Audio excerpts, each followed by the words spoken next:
네. 어제 우리나라를 떠난 트럼프 미국 대통령이 아시아 세 번째 방문국이죠. 한국과 멀지 않은 중국 일정을 소화하고 있습니다. 이 화려한 중국식 의전이죠. 황제 의전이 전 세계인들의 시선을 사로잡고 있다고 하는데 어떤 모습인지 소개해드리도록 하겠습니다. 자, 강병규 노은지 기자와 함께 이준석 바른정당 최고위원이 스튜디오를 함께해주고 있습니다. 어서 오십시오. 네, 안녕하십니까. 네. 자, 먼저 강병규 기자. 네. 1박 2일간의 이제 방한 일정을 마친 트럼프 대통령이 지금 어디에 있습니까? 중국에 있죠. 중국에 베이징입니다. 있죠. 베이징에 있습니다. 네. 그런데 모든 언론이 황제급 극진 대접을 받고 있다 이런 해석이 나오는데 영상을 보면서 강 기자가 일목요연하게 한번 좀 설명을 해줄까요? 네, 제가 영상을 좀 준비했는데 같이 보시면서 설명 들으시겠습니다. 이건 어떤 영상입니까? 자, 지금 우선 자금성을 통째로 이제 시진핑 주석이 빌렸는데 이렇게 군악대 연주에 맞춰서 이제 행진하는 모습을 같이 관람을 하고 있는 장면입니다. 네. 이렇게 환담을 나누면서 이 상황을 지켜보고 있는데요. 사실 이 자금성 전체를 빌린 게 몇 세기 만인지 아십니까? 자금성 전체를 통째로 빌린 게 예. 글쎄요. 자금성이 생긴 이래 거의 최초인 것 같은데요. 처음 있는 일이에요. 예, 7세기 자금성이 세워진 지 7세기 만에 처음 모든 것을 다 비워내고 트럼프를 위해서 통째로 빌렸다고 합니다. 예. 이렇게 관람하는 모습인데요. 음. 이 밖에도 이제 중국의 전통 연극이라고 하죠. 경극 같이 관람하고 트럼프 대통령에게 배우를 인사시키는 모습도 이제 연출이 됐고요. 예. 자, 그리고 이제 이 트럼프 대통령이 이런 말도 했다고 합니다. 뭐라고 했습니까? 자금성을 보면서 자금성은 상당히 로맨틱한 곳이다라고 이제 칭찬을 하니까 시진핑 주석이 우리는 용의 후예다라고 얘기했는데 예. 한마디로 너네는 이거 못하지? 라는 약간 으쓱하는 듯한 그런 반응을 보인 것 같다는 그런 분석이 나오고 있습니다. 강병규 기자 이어서요. 네. 강병규 기자 근데 자금성 가봤어요? 이번에 한번 겨울에 가보려고요. 이번에 겨울에 가보려고 네. 전 갔다 왔습니다. 근데 그 규모가 어마어마하거든요, 실제로. 어. 정말 탄성이 나올 정도로 이 규모가 큰데, 저희 이 자금성 하면 우리 경복궁하고 이렇게 비교가 자주 되곤 하잖아요. 네, 시청자 여러분들의 이해를 돕기 위해서 이 경복궁과 자금성을 딱 비교하면 이게 어느 정도입니까? 시청자 여러분이 이제 근정전 앞을 가보셨을 텐데 경복궁 근정전. 예, 경복궁 근정전의 1,700배에 달하는 규모라고 합니다. 1,700배요? 예.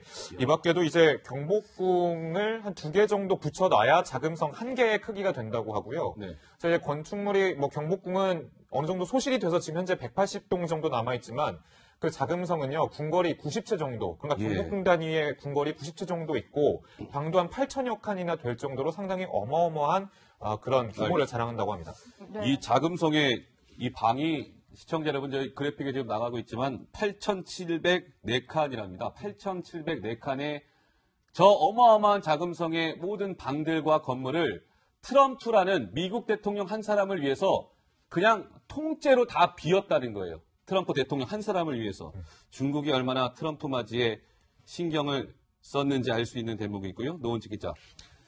트럼프 대통령이 이제는 방한 일정이 끝났으니까 이 얘기해도 되겠죠? 트럼프 대통령이 우리 한국에서 1박을 했잖아요. 시청자 여러분. 저 남산에 있는 하이아트 호텔에서 묵었습니다. 이 방한 일정 중에는 경호상의 이유로 저희가 말을 할 수 없었는데 하이아트 호텔에서 묵었습니다.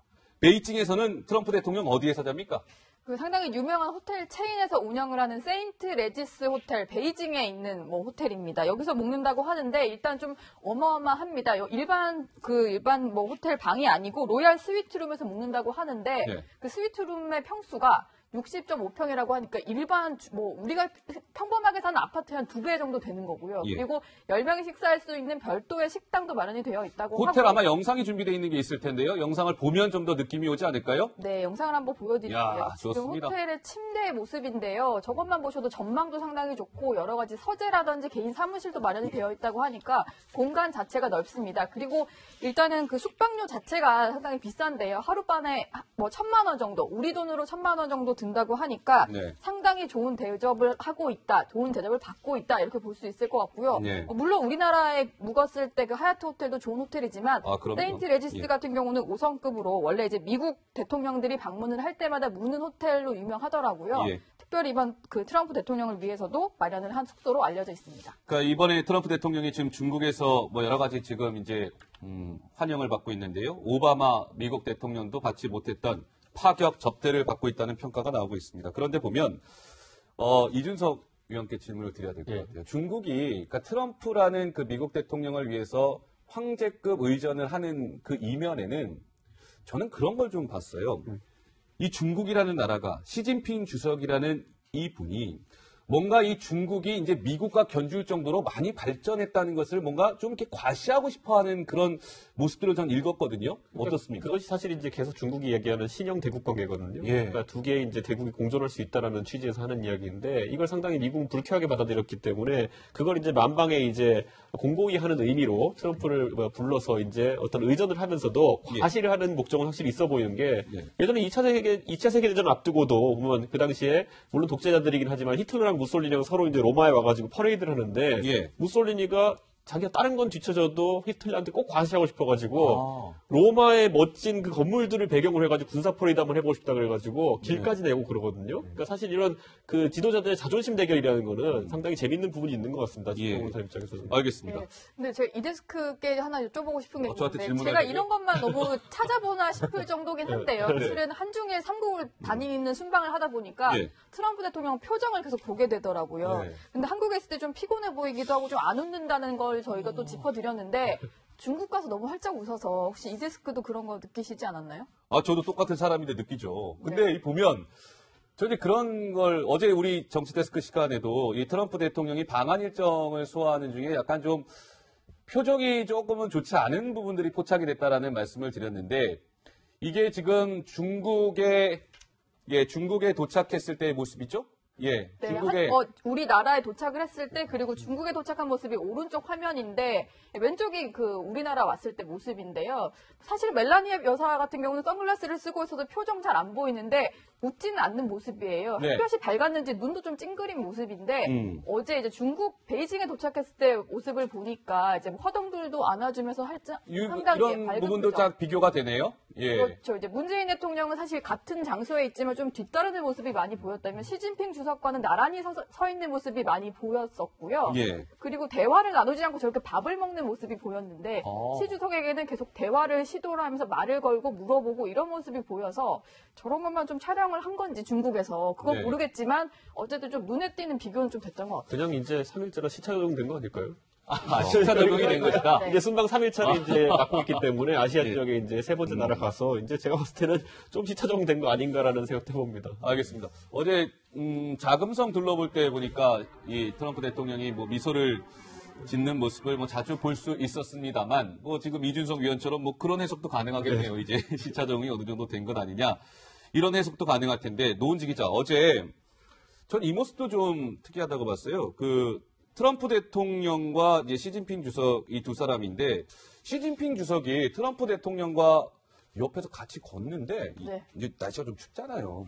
이 코트 속에 이렇게 주머니 속에 이렇게 딱 손을 넣고 있는 모습이 전 약간 좀 인상 깊게 봤거든요. 어떻습니까? 네, 영상을 지금 이제 보여드릴게요. 지금 보고 계시는 그 화면입니다. 예. 그 주머니에 손을 넣고 있죠, 시 주석이. 그렇게 이제 같이 이제 앞장서서 걸어가는 모습인데 손을 계속해서 넣고 있더라고요. 근데 약간 두 사람의 만남을 스트롱맨 대 스트롱맨이다 이런 표현을 하잖아요. 그래서 서로 간에 기싸움에서 지지 않기 위해서 지금 보시면은 트럼프 대통령도 손을 넣었다가 뺐다가 하는데 그렇군요. 서로 뭐 이렇게 그냥 손 넣고 앞장서서 걷기도 하고 이런 약간 기싸움을 벌이는 듯한 모습이 보였는데요. 네. 지금 이제 화면에 보이실지 모르겠는데 또 다른 약간 재밌는 장면이 포착이 어떤 됐는데 재미있는 장면이 있었습니까? 그 시주석이 손을 넣고 있다가 트럼프 대통령과 눈이 마주치니까 손을 이렇게 금방 빼는 이런 모습도 보여서 예, 둘이 상당히 좀 이렇게 치열한 기싸움 중이구나 이런 걸 볼 수 있었습니다. 알겠습니다. 자, 이번에 이제 트럼프 대통령이 중국을 방문하고 있는데 의회에 한 사람이 아주 어린 친구인데요. 어린 친구가 주목을 받고 있습니다. 강병규 기자가 아까 브리핑에서 잠깐 언급을 한 6살 외교관이라는 자막이 붙어 있었던 것 같던데요. 맞습니까? 네. 예, 맞습니다. 누구예요? 제가 수수께끼를 냈죠. 이 예. 트럼프의 손녀 그리고 이방카의 딸인 아라벨라 양인데요. 이제 중국어로 시주석 내외에게 인사하는 영상이 화제가 됐고 시 주석한테 인사를 했습니다. 예, 그리고 이게 회담 중간에 이제 또 공개가 되기도 했습니다. 한번 화면 준비했는데요. 한번 보시겠습니다.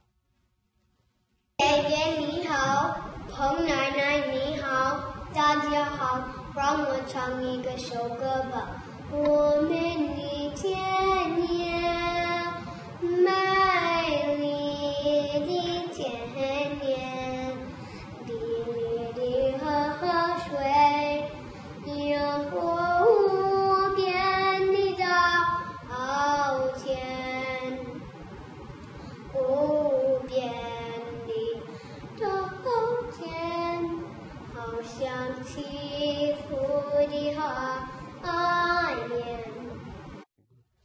노래 잘하는데요? 네, 저는 이제 시진핑 주석이 이 영상을 보고 나서 이렇게 얘기했다고 합니다. 아라벨라의 중국어 실력은 A+를 줘야 한다.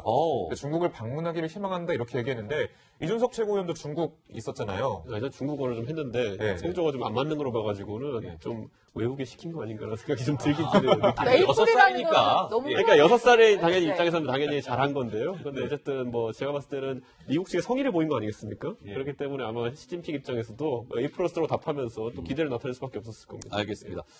트럼프 대통령의 외손녀 아라벨라가 이제 화제를 모았다는 소식까지 전해드렸고요. 이번에 트럼프 대통령 중국 방문에서 또 하나의 관전 포인트가 있었습니다. 다름 아닌 모델 출신인 트럼프 대통령의 부인 멜라니아 여사와 시진핑 중국 국가주석의 부인 가수 출신이죠. 이 펑리위안 여사 간에 뭐랄까 어떤 모습이 연출될까 궁금했는데 노은지 기자 네. 평가를 한다면 좀 어떻습니까? 일단 두 사람의 특징이 좀 달라서요. 보여주는 이제 모습들이 좀 다르기 때문에 뭐 누가 더 낫다라는 평가를 할 수는 없을 것 같고 일단 모델 출신인 멜라니아와 가수 출신인 리위안 역시 좀 연예인이었다 보니까 좀 화려하고 이제 뭔가 좀 스타성이 있는 그런 영부인이잖아요. 그래서 두 사람이 어떤 옷을 입고 나타날까 이게 상당히 관심을 모았었는데 이게 이번에 이제 중국에서 멜라니아 여사의 모습이죠? 네, 멜라니아 여사의 모습이고 옆에 리위안 여사가 있는데요. 예. 뭐 멜라니아 여사 상당히 화려한 그 프린트가 된 원피스를 착용을 했고 리위안 여사 같은 경우는 원래 이제 우아하고 좀 보수적인 옷차림을 하는 것으로 유명한데요. 뭐 거기 성향이 좀 드러나는 것 같고 멜라니아 여사는 역시 모델 출신답게 화려한 문양의 어떤 그런 옷을 입으면서 예. 좀 이제 자신의 어떤 그 존재감을 좀 과시했다 이렇게 볼 수 있을 것 같습니다. 그렇군요. 자, 근데 이제 이번에 트럼프 대통령의 아시아 순방, 일본에서 2박 3일을 있었고요. 우리 한국에서 1박 2일을 있었고, 중국에서 이제 2박 3일간 지금 베이징을 방문을 하고 있습니다. 강병규 기자. 네. 이 부분은 좀 어떻게 봐야 될지 모르겠습니다. 이 트럼프 대통령이 우리 한국을 방문했을 때는 어떤 북한을 향해서 메시지도 남기고 한미 동맹을 다시 한번 우리가 확인하는 자리가 되지 않았습니까? 네. 근데 그 이면에 우리가 좀 생각해 봐야 할 대목이 있는 것 같아요. 예. 어떤 부분입니까? 사실 트럼프가 이제 미국 내 지지율이 36%다 이런 얘기 나왔었잖아요. 그랬죠. 그만큼 상당히 취약한 지지 기반을 가지고 있어서 이번 아시아 순방에서 뭔가 이 순방을 했다는 명분 그리고 예. 성과를 좀 내밀어야 되는 건데요. 그래서 이제 한중일 이제 왔다 갔다 하면서 좀 경제 사업가 출신으로서 이제 경제에 너무 신경 쓴 거 아니냐 이런 얘기가 나오고 있습니다. 네. 마케팅 투어가 아니냐 뭐 이런 얘기가 그렇죠. 나오고 있는 거죠. 마케팅 투어죠. 우리나라가 이제 전략 자산을 좀 구입을 하겠다라고 하면서 이제 7조 8천억 원의 무기를 구입하겠다라고 약속을 했잖아요. 네. 뭐 일단 중국에는 가자마자 첫날에 이제 스마트 뭐 기기 그리고 항공 그리고 생명과학 같은 그 무역 체결로 한 10억인가요? 예, 10조 이게 10조입니다. 10조 원 규모의 그런 무역 계약을 체결을 했고요. 예. 아베 일본 총리를 만날 때도 일본에서도 이제 무기를 좀 팔았습니다. 군사 네. 장비를 한 15조 가량 좀 팔기로 약속을 했기 때문에 네. 이 셋 다 보면은 어느 정도 아시아 지역에서 나타나는 그 무역 불균형을 해소하기 위해서 예. 이번에 이렇게 무기나 이런 무역을 체결하기 위해서 아시아 순방을 했던 거 아니냐라는 예. 그런 분석도 나오고 있더라고요. 그 혹시 김 PD님 그 한 언론에 실린 만평 혹시 준비가 되어 있는 게 있습니까? 네, 만평 한번 보여주시죠.